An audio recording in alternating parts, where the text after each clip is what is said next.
И здравейте хора! Аз съм Вили Гейминг и сте добре дошли на новото видео. Това видео правим реакция за парад, най-големия парад в Москва за 9 май, т.е. утре.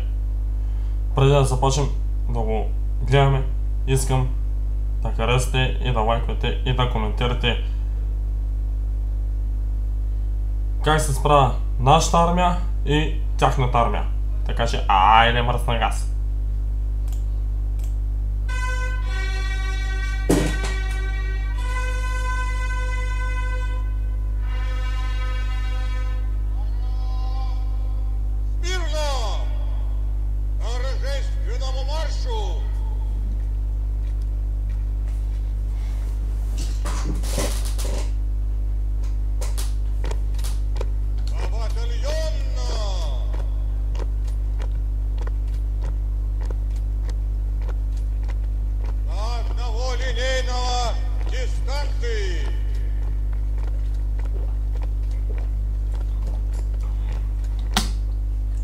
Не си мислете, че са опет строя. Первый батальон прямо. Остальные направо. Тук казват знамето направо. Наплечо. Тук казват равнение на средата. Равнение направо. Шагом! Къде е цялата армия? Чат. Той е цялата армия на Москва.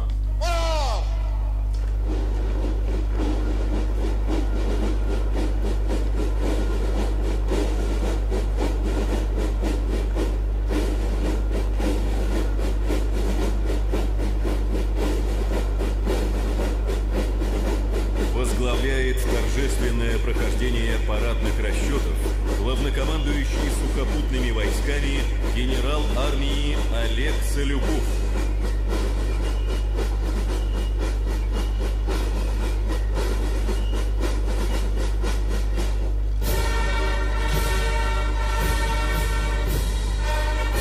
С 1940 года открывает парады на Красной площади рота барабанщиков Московского военно-музыкального генерал-лейтенант Игорь Емельянов. Космических сил открывают прохождение офицеры и курсанты военно-воздушной академии имени. Космические силы всегда в боевой готовности. Личного состава в районах боевых действий и огневой поддержки в зоне проведения специальных операций. Во главе парадного расчета Чат, това беше реакцията. Надявам се да ви харесва и ще се чуем до скоро. Чао!